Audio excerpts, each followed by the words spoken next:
வணக்கம். News today I செய்திகளுக்காக செய்தி வாசிப்பாளர் அபிதா ராஜேந்திரன். புழலில் அரசு பள்ளியில் 13 லட்சம் மதிப்பீட்டில் உருவாக்கப்பட்ட பல்வகை திறன் பூங்காவை பள்ளிக் கல்வித்துறை அமைச்சர் திறந்து வைத்தார். ஆட்டிசன் குறைபாடு உட்பட்ட சிறப்பு கவனம் தேவைப்படும் குழந்தைகளுக்காக தமிழ்நாடு அரசு சார்பில் பிரத்யேக ஏற்பாடு. சென்னை புழல் பொப்பிலி ராஜா அரசு மேல்நிலைப் பள்ளியில் மாற்றுத்திறனுடைய மாணவர்களுக்காக 13 லட்சம் ரூபாய் மதிப்பீட்டில் பல்வகை திறன் பூங்கா அமைக்கப்பட்டுள்ளது. இந்த பல்வகை திறன் பூங்காவை பள்ளிக்கல்வித்துறை அமைச்சர் அன்பில் மகேஷ் பொய்யாமொழி ரிப்பன் வெட்டி திறந்து வைத்தார்.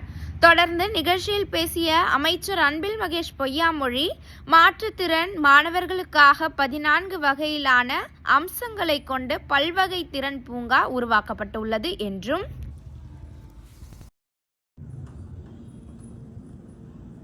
இதனால் புழல் சுற்றுப்பகுதியை சேர்ந்த 410 மாணவர்கள் பயன்பெறுவர் என தெரிவித்தார். சிறப்பு கவனம் தேவைப்படும் குழந்தைகளுக்காக தலா 13 லட்சம் ரூபாய் மதிப்பீட்டில் மாநிலம் முழுவதும் 20 பல்வகை திறன் பூங்காக்கள் அமைக்க 2.6 கோடி ரூபாய் ஒதுக்கீடு செய்யப்பட்டது என்றும், மாநிலம் முழுவதும் 10,482 மாணவர்கள் பயன்பெற உள்ளதாக தெரிவித்தார். தொடர்ந்து செய்தியாளர்களை சந்தித்த அமைச்சர் அன்பில் மகேஷ், ஆட்டிசன் குறைபாடு உட்பட சிறப்பு கவனம் தேவைப்படும் குழந்தைகளுக்கு பிரத்யேக ஏற்பாடு செய்யப்பட்டுள்ளது எனவும், பல்வகை திறன் பூங்கா மூலம் ஒலி, தொடுதல் உட்பட்ட உணர்வுகள் தூண்டப்பட்டு மாணவர்கள் மேம்படுத்திட நடவடிக்கை எடுத்துள்ளதாக தெரிவித்தார். 1 முதல் 5ஆம் வகுப்பு வரையில் பாடத்திட்டத்தில் மாற்றம் செய்யப்பட உள்ள நிலையில் இது தொடர்பாக பொதுமக்களிடம் கருத்துக்களை கேட்டு வருவதாகவும், பிப்ரவரி 10ஆம் தேதி வரையில் கருத்துகள் கேட்டு தற்போதைய காலகட்ட தொழில்நுட்பத்திற்கு ஏற்ற வகையில் பாடத்திட்டம் மாற்றி அமைக்கப்பட உள்ளதாக கூறினார். 13 லட்சம் வீதம் ஏறக்குறைய 2,60,00,000 ரூபாயில் இந்த பணிகள் துவங்க இருக்கின்றார்கள் என்பதை நான் பெருமையோடு பதிவு செய்ய விரும்புகின்றேன். அந்த வகையில் மீண்டும் இங்கே வருகை புரிந்து குழந்தைகளுக்கும் ஆசிரியர் பெருமக்களுக்கும். அடுத்ததாக சட்டமன்ற உறுப்பினர் ஐயா அவர்களுக்கு நம்முடைய மரியாதைக்குரிய பள்ளிக்கல்வி இயக்குனர் அவர்கள் மரியாதை செய்யும்படி அன்போடு கேட்டுக்கொள்வோம். காலை வணக்கத்தை தெரிவித்து, ஒரு சில நிகழ்ச்சி தான் மனசுக்கு நிறைவான நிகழ்ச்சியாக அமையும். வாழ்க்கையில் என்றைக்குமே மறக்க முடியாத ஒரு நிகழ்வாக அமையும்.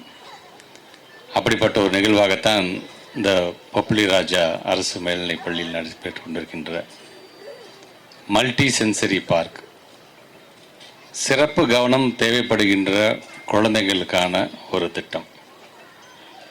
இதில் கலந்து கொண்டு சிறப்பித்து கொண்டிருக்கின்ற எங்களுடைய ஐஏஎஸ் மேடம் ஆர்த்தி மேடம் அவர்களே, எங்களுடைய இயக்குனர் முனைவர் கண்ணப்பன் சார் அவர்களே, தொகுதியினுடைய சட்டமன்ற உறுப்பினர் அன்பிற்கினிய அண்ணன் மாதவரம் சுதர்சனம் அவர்களே, கலந்து கொண்டு சிறப்பித்து கொண்டிருக்கின்ற நான் சார்ந்திருக்கின்ற இயக்கத்தின் பல்வேறு நிலையில் இருக்கக்கூடிய நிர்வாகி பெருமக்களே, அண்ணன் புழல் நாராயணன் அவர்களே, இங்கே வருகை தந்திருக்கின்ற அன்பு மாணவ செல்வங்களே, அவருடைய பெற்றோர்களே, எங்களுடைய பெருமதிப்பிற்குரிய ஆசிரியர் பெருமக்களே, பத்திரிகை துறை ஊடகத்துறை சார்ந்திருக்கின்ற நண்பர்களே, குறிப்பாக இங்கே உரையாற்றிய நம்முடைய சட்டமன்ற உறுப்பினர் அண்ணன் சொன்னது போல, மடிக்கணினி என்கின்ற ஒரு திட்டத்தை உருவாக்க வேண்டும், எப்படி நம்முடைய தமிழ்நாட்டுடைய மாண்பு முதலமைச்சருக்கு சிந்தனையில் தோன்றுகிறதோ, அதே போன்றுதான் மல்டி சென்சரி பார்க் என்கின்ற இந்த திட்டத்தையும் உருவாக்க வேண்டும் என்று அவருடைய சிந்தனையில்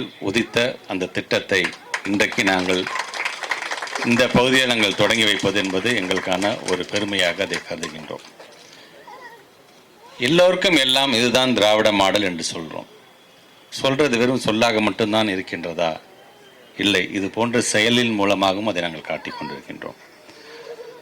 உலகத்தில் பிறக்கக்கூடிய அந்த குழந்தைகள் அந்த எந்த நிலையில் பிறந்தாலும் சரி, அவங்களை விட்டு விடாமல் அவர்களுக்கு எதன் மூலமாக இந்த கல்வியை நாம் கொண்டு சேர்க்கலாம் என்கின்ற விதத்தில் தோன்றிய ஒரு திட்டம் இந்த மல்டி சென்சரி பார்க். ஸோ இங்கே வருகை தந்திருக்கின்ற நம்முடைய பெற்றவர்களாக இருந்தாலும் சரி, ஆசிரியர் பெருமக்களாகவும் பத்திரிகை துறை ஊடகத்துறை சார்ந்த நண்பர்களாக இருந்தாலும் ஒரு 14 வகையான ஆக்டிவிட்டீஸை நம்ம உள்ளே கொடுக்குறோம். நம்ம ஒன்று சீசா சார்ந்து, இல்லை மெரிகோ ரவுண்டாக இருந்தாலும் சரி அல்லது ஸ்விங்காக இருந்தாலும் சரி. ஸோ இதுக்கு காரணம் என்னென்னா, ஒவ்வொரு ஆக்டிவிட்டியும் பார்த்திங்கன்னா அந்த குழந்தைங்களுடைய ஏதோ ஒரு உணர்வை தூண்டுகின்ற விதமாக அது அமையும். அப்படி அமையும் பொழுது தங்களுக்கான அந்த மென்டல் பேலன்ஸாக இருந்தாலும் சரி, அதெல்லாம் கொஞ்சம் கொஞ்சமாக அந்த குழந்தைங்க அதுக்கு அடாப்ட் ஆகும் பொழுது, ஒரு சில வார்த்தைகளை நீங்கள் பாடம் மூலமாக சொல்லி தரும் பொழுது அந்த குழந்தைங்களால் கனெக்ட் பண்ண முடியும். ஸோ இப்படி ஒவ்வொரு ஆக்டிவிட்டீஸும் சார்ந்து இன்னைக்கு பார்த்து பார்த்து ஒரு திட்டத்தை நாம் கொண்டு வந்திருக்கின்றோம். இந்த திட்டம் இங்கே நாங்கள் ஆரம்பிக்கிறோம் என்று சொன்னால் ஒட்டுமொத்தமாக தமிழ்நாடு முழுவதும் ஒரு 20 இடத்தில் அது தொடங்கப்படும். குறிப்பாக இந்த புழல் ஒன்றியத்தை சார்ந்திருக்கின்ற கிட்டத்தட்ட ஒரு 410 பேர் இதனால் 1ஆம் வகுப்பிலிருந்து 12ஆம் வகுப்பு வரைக்கும் இருக்கக்கூடியவர்கள் பயன்பெறப் போகிறார்கள். தமிழ்நாடு முழுவதும் 20 இது போன்ற பார்க்குகள் முழுமையாக அமையும் பொழுது ஏறத்தாழ 10,481 இது போன்று சிறப்பு கவனம் தேவைப்படுகின்ற குழந்தைகளுக்கு அது நல்ல விதத்தில் நன்மையாக அமைகின்ற விதத்தில் தான் இன்றைக்கு இதை நாங்கள் செய்து கொண்டிருக்கின்றோம். இந்த மேடை என்பது ஆசிரியர்களுக்கான மேடை அல்ல, அரசியலுக்கான மேடை அல்ல, ஏன் மாணவர்களுக்கான மேடையும் கூட அல்ல. இந்த மேடை என்பது இது போன்று சிறப்பு பிள்ளைகளை பெற்றெடுத்திருக்கின்ற எங்களுடைய பெற்றோர்களுக்கான ஒரு மேடையாக இந்த மேடையை நான் பார்க்கின்றேன். உலகத்தில் மலர எல்லா பூவும் பார்த்தீங்கன்னா அட் அ டைம் ஒரே நேரத்தில் எல்லா பூவும் மலர்ந்துடாது. சில மலர்கள் 2 நாளில் மலரும், சில மலர்கள் 12 வருஷத்துக்கு ஒரு முறை கூட வளரும். ஆனால் அந்த 12 வருஷத்துக்கு ஒரு முறை வளருகின்ற மலரை தான் பார்க்க வேண்டும் என்று எல்லாத்துக்குமே ஒரு ஆசை தோன்றும் இல்லையா? அந்த மாதிரி தான் எங்களுடைய பிள்ளைகளை பொறுத்தவரை இன்னைக்கு இந்த காலகட்டத்தில் இன்னைக்கு ஒவ்வொரு அறிஞர்களையும் சாதனையாளர்களையும் பாருங்களேன். ஸ்டீஃபன் வில்ஷயர் என்னங்க இங்கிலாண்டை நாட்டை சார்ந்திருக்கின்ற இந்த ASD அப்படின்னு நம்ம சொல்கிறோம் இல்லையா, ஆட்டிசம் ஸ்பெக்ட்ரம் டிசார்டர், அது மூலமாக பாதிக்கப்பட்டவர். அவருக்கான ஒரு தனித்திறமை என்ன தெரியுமா? ஒரு நகரத்தையோ ஒரு வீதியோ ஒரு தடவை பார்த்துட்டாருன்னா அது அப்படியே வரைவாராம். அது அவருடைய திறமை. அது படிக்கிறது மூலமாக வருகின்ற திறமை வேற. இது போன்ற நம்முடைய சிறப்பு கவனம் தேவைப்படுகின்ற பிள்ளைகளுக்கு சில திறமைகள் அவங்களுக்கு அறியாமல் அது மறைந்து இருக்கும். அவங்க செய்வதை நம்மளால் செய்யக்கூட முடியாது. அந்த அளவுக்கு அறிவாளியாக இருக்கக்கூடியவர்கள் தான் இங்கே இருக்கின்ற பிள்ளைகள்லாம். அதை கண்டறிய வேண்டும், அந்த அறிவுத்தன்மையை நாம் தூண்டிட வேண்டும் என்று நாம் ஆசைப்படுகின்றோம். இப்போ உதாரணத்துக்கு ஜேக்கப் பார்னட் என்று சொல்லக்கூடிய ஒரு மிகப்பெரிய அறிஞர், ஆட்டிசம் பாதிப்பால் பாதிக்கப்பட்டவர் தான். ஆனால் அவர் ஃபிசிக்ஸ்லையும் மேத்தமெட்டிக்ஸ்லையும் பார்த்தீங்கன்னா ஒரு மிகப்பெரிய ஒரு மேதையாக இருந்தது காரணமாக தான் இன்றைக்கி அவரை தியரட்டிக்கல் ஃபிசிசிஸ்ட் என்று அழைக்கக்கூடிய அளவுக்கு இருக்கிறோம். அது காரணம் யார் என்று சொன்னால், இது மூலம் திட்டம் கொண்டு வருவதன் மூலமாக எங்களுடைய ஆசிரியர் பெருமக்களோ அல்லது கவுன்சிலிங் கொடுக்கக்கூடிய அந்த மருத்துவர்கள் அல்ல. அதற்கு முக்கிய காரணம் அவருடைய பெற்றோர்கள் தான். தான் புள்ள மேலே வச்ச நம்பிக்கை. என் பிள்ளை இப்படி பிறந்தது என்று சொன்னாலும் என் பிள்ளை ஒரு மிகப்பெரிய ஒரு சாதனையாளராக வருவான் என்கிற அந்த நம்பிக்கை. அந்த நம்பிக்கைக்கு வலு சேர்க்கும் விதமாக உங்களுடைய பிள்ளைகளை, அது உங்கள் பிள்ளை இல்லை, அது எங்களுடைய பிள்ளைகள் நினைக்கக்கூடியவர் தான் நம்முடைய தமிழ்நாட்டுடைய முதலமைச்சர் அவர்கள். அதனால தான் நேற்று மடிக்கணினி வழங்குகின்ற விழாவில் கூட மாணவ செல்வங்களை பார்த்து அவர் சொன்னது ஒன்றே ஒன்று தான், நீங்கள் படியுங்க, படிப்பில் மட்டும் கவனத்தை செலுத்துங்க, உங்களுடைய பெற்றவங்க உங்களுடைய குடும்பத்தை நாங்கள் பார்த்துக்குறோம் அப்படின்னு சொல்கிறாங்க இல்லையா? அதே மாதிரி இங்கே வருகை தந்திருக்கின்ற நம்முடைய பெற்றவங்களுக்கு நான் சொல்கிறது ஒன்றே ஒன்று தான், பிள்ளையை நல்லா பார்த்துக்கோங்க, உங்கள் குடும்பத்தை நாங்கள் பார்த்துக்குறோம் என்று சொல்கிறது தான் எங்களுக்கு சரியாக இருக்கும். ஆக வருகை தந்திருக்கின்ற நீங்கள் இப்படி ஒவ்வொருத்தரையும் விட்டு விடாமல் அனைவருக்கும் ஏதோ ஒரு விதத்தில் அரசாங்கத்துடைய திட்டத்தை நம்ம கொண்டு சேர்த்துட முடியாதா? படிக்கக்கூடிய இந்த 410 பிள்ளைங்களை ஏதோ ஒரு விதத்தில் ஒரு திறமைசாலியாக நம்ம ஆக்கிவிட முடியாதா என்கின்ற ஆசை, எங்களுடைய எண்ணம், எங்களுடைய கனவு. அந்த கனவு என்பது ஏதோ உங்களுடைய பெற்றவங்களுடைய உங்களோட கனவு மட்டுமல்ல, அது எங்களுடைய கனவு என்று சொல்கிறோம் பார்த்தீங்களா? அதுதான் திராவிட மாடல் என்று இன்னைக்கு தமிழ்நாட்டுடைய முதலமைச்சர் அடிக்கடி சொல்றதுக்கு காரணம் அதுதான். எத்தனையோ பேர் நாட்டை ஆண்டிருக்கிறாங்க. வாய்ப்பு கிடைக்கும் பொழுது தான் நாங்களும் இந்த நாட்டை ஆளுகிறோம் என்று சொல்லும் பொழுது நாட்டை மட்டுமல்ல உங்களுடைய உள்ளத்தையும் நாங்கள் ஆளுகிறோம். எதன் மூலமாக? கொண்டு வருகின்ற திட்டத்தின் மூலமாக. யாராச்சும் ஒருத்தர் சிந்திச்சு பார்த்துருப்பாங்களா? சரிப்பா இப்படி ஒரு குழந்தை பிறந்துச்சு, நம்ம சொந்த பந்தங்கள் நம்மளை எப்படி பார்த்துருப்பாங்க? நம்மக்கிட்ட வருவாங்களா? நம்மகிட்ட பேசணும், பிள்ளைய தொட்டு தூக்குவாங்களா? முதல்ல அந்த தூக்கும்போது அந்த குழந்தை அரைஞ்சிருச்சுன்னா ஏதாச்சும் நம்மளை பண்ணிடுச்சுன்னா அப்படி தான் நினச்சாங்க. ஆனால் அப்படிப்பட்ட பிள்ளைகளை கூட விட்டு போகாமல் ஒரு தாய்மானவராக நம்முடைய தமிழ்நாட்டுடைய முதலமைச்சர் அதற்கென்ற ஒரு திட்டத்தை கொண்டு வரார் இல்லையா? ஸோ இதை நாங்கள் பார்த்து செய்வதற்கு காரணம், இங்கே எல்லோரும் மகிழ்ச்சியோடு வாழ வேண்டும். 2026 புத்தாண்டில் கூட நம்ம தமிழ்நாட்டு முதலமைச்சர் சொன்னது அதானே, அமைதியோடும் மகிழ்ச்சியோடு நம்ம எல்லாம் வாழ வேண்டும் என்று ஆசைப்படுகிறோம். ஸோ அந்த மகிழ்ச்சி என்பது ஒரு சாராருக்கு மட்டும் இருந்துட்டு இன்னொரு சாராருக்கு அதை விட்டு போய்விடக்கூடாது என்பதற்காகத்தான் இது போன்ற திட்டத்தை எல்லாம் நம்ம முழுமையாக நம்ம கொண்டு வந்து கொண்டிருக்கின்றோம். ஆக என்னை பொறுத்த வரைக்கும் இங்கே வருகை தந்திருக்கின்ற தாய்மார்கள், இங்கே பெற்றவங்க, இந்த மல்டி சென்சரி மூலமாக என்ன செய்ய முடியும் அதை செய்வோம். இது முதல் கட்டமாக. அடுத்த கட்டம் இதை மேம்படுத்துறதுக்கு அடுத்தது நம்ம என்ன செஞ்சு போகலாம் என்கின்ற இது தொடக்கம். இன்னைக்கு நம்ம தொடங்கிட்டோம். தொடங்கினது ஏதோ இன்னைக்கு ஒரு நாள் மட்டும் ஒரு ஜோராக ஒரு நிகழ்ச்சி பண்ணிட்டோம் அப்படிங்கிறது மட்டும் இல்லாமல் இது தொடர்ந்து கண்காணிக்கக்கூடியவர் யார் தெரியுமா? நம்முடைய மாண்புமிகு துணை முதலமைச்சர் உதயநிதி ஸ்டாலின் அவர்கள் தான். ஏன்னா பள்ளி கல்வித்துறை சார்ந்த ஒரு திட்டத்தை கொண்டு வந்தால் அந்த திட்டம் வந்துருச்சு. ஒரு மாதம் கழிச்சு கேட்பார், அன்னைக்கு போய் புழலில் போய் ஒன்று ஆரம்பிச்சு வச்சு இப்போ அதோட நிலைமை என்னவா இருக்கின்றது, அங்கே என்ன சொல்கிறாங்க, இந்த திட்டத்தை வேறு ஏதாச்சும் நம்ம அப்டேட் பண்ணணும்னு ஆசைப்பட்றாங்களே, ஏதாச்சும் அப்கிரேட் பண்ணணுமா என்று கேட்கக்கூடியவராக இருக்குது. அதனால தான் தமிழ்நாட்டு முதலமைச்சர் கொண்டு வருகின்ற ஒவ்வொரு திட்டத்துக்கும் ஒரு கரத்தை வலுப்படுத்துகின்ற விதமாக தொடர் கண்காணிப்பு மிக மிக அவசியம். ஒரே நாளில் மட்டும் முடிச்சுட்டு போகிறது மேட்டரே கிடையாது. ஆனால் அது தொடர்ந்து அந்த கண்காணிப்பு என்பது அவசியம் என்பதை நாங்கள் உறுதி செய்து கொண்டிருக்கின்றோம்.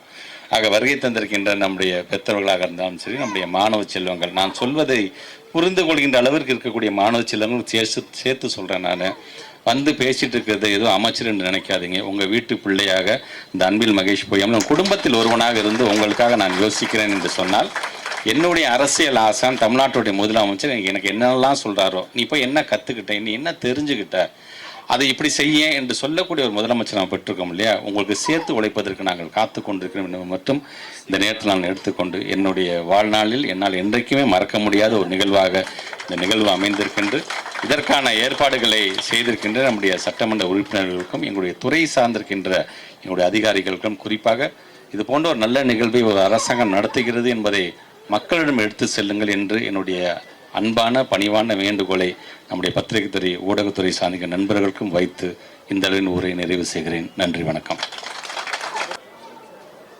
சென்னை மாவட்டத்தின் புழல் அரசு மேல்நிலைப் பள்ளியில் இங்கே துவங்க இருக்கின்றார்கள். இந்த இனிய விழாவிற்கு வருகை புரிந்து பல்வகை திறன் பூங்காவை திறந்து வைத்து மாணவர்களுக்கான பல்வேறு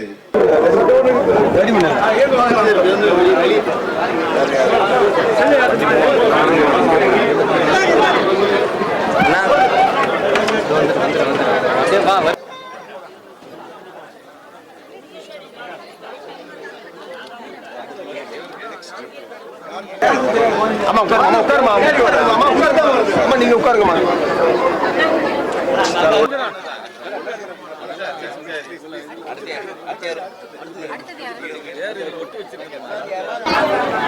உட்காருமா உட்காருமா உட்காருமா புரியுமா போடுதுன்னு தெரியும்.